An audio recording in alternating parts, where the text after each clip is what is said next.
I'm Patrick Cappiello, wine director of Rebelle restaurant in New York City, recipient of Wine Spectator's Grand Award, and Sommelier of the Year from Eater and Food and Wine magazine. And today, I'm gonna blind taste beer pong beers.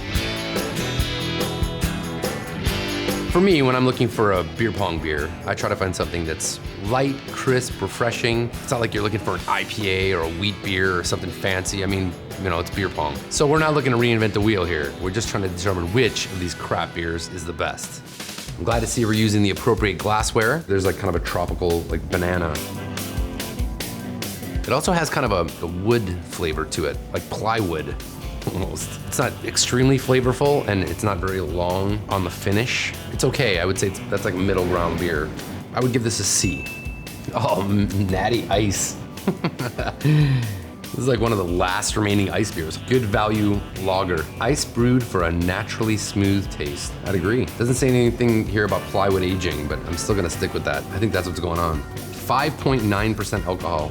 Yep, more bang for your buck. It's much more malty, much more, it smells like a little more serious of a beer. Yeah. A little bit of sweetness on that, but it's really balanced out with like the dryness and the bitterness. You can really feel it for a bit after tasting it. And the sweetness that's there, it's like well placed. But there's a lot of flavor here, like very, very flavorful. This is the star of the show so far. I'm gonna give this beer an A. It's great. God, that's awesome, the beast. Brewed for freshness and classic taste. I couldn't agree more. Milwaukee killing it here. Really good. Nice work, Milwaukee.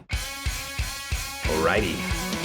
It smells a little like caramely, like a little. It smells like it's gonna be sweet, which is often the case with beers like this. And it's kind of the thing that I don't like about it. But I didn't taste it yet, so maybe I'm wrong. But I think it's gonna be sweet.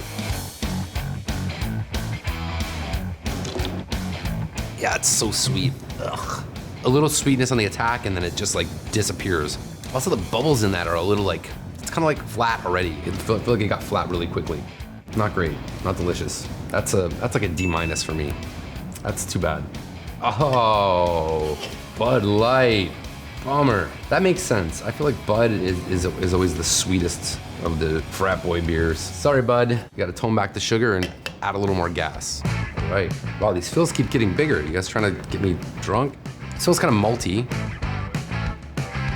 Tastes pretty good. Just kind of a real smooth, predictable flavor. If you want to think about the beer you're enjoying while you're playing beer pong, this might be the best one. I think it's good. I think it has like a fairly long finish. I don't mind that, actually. I kind of like that beer. I'm gonna give that a B+. Oh, yes. No Heineken. Pabst Blue Ribbon. Yeah, I love that. That's great. Yeah, awesome. PBR. Milwaukee. They know how to brew beer. I'm impressed. Frat boys and hipsters can agree. PBR is the best. All right. It smells like very much like banana or like tropical fruits. The dominant aromatic here. Light on the palate. A little nutty, a little yeasty. It's not bad actually. That's very good. Yeah, I'm gonna give that a B-. Let's drop the minus and just make it a straight B. That's good. Oh yes. Awesome. Coors Light, or as my friends like to call it, party water. You know, I heard a joke about Coors Light once. What does sex in a canoe and Coors Light have in common? They're both f***ing close to water. That's pretty damn good. So I think we've learned today that Milwaukee excels at beer pong beer. Two of the most exciting beers of the day, and for me, surprisingly good. I didn't think I was gonna like any of these beers at all in a blind tasting, even though I often drink these exact beers. I was really surprised at the quality level, and for a brewery to make this much of a beer at this price point, I think it's pretty impressive that they can produce something that's notable or a talking point at all. But then I think the thing that they all have in common is that they're beers that are made for one thing and one thing only, and that's to get frat boys drunk. And I think we've seen that all of them have that ability. I'm Patrick Cappiello from Playboy.com. They want to seem like they're with it and they know what they're doing. What can you do to make a wine to like impress the woman that you're with? If you're aware of kind of what's happening in the wine scene, just even a little bit,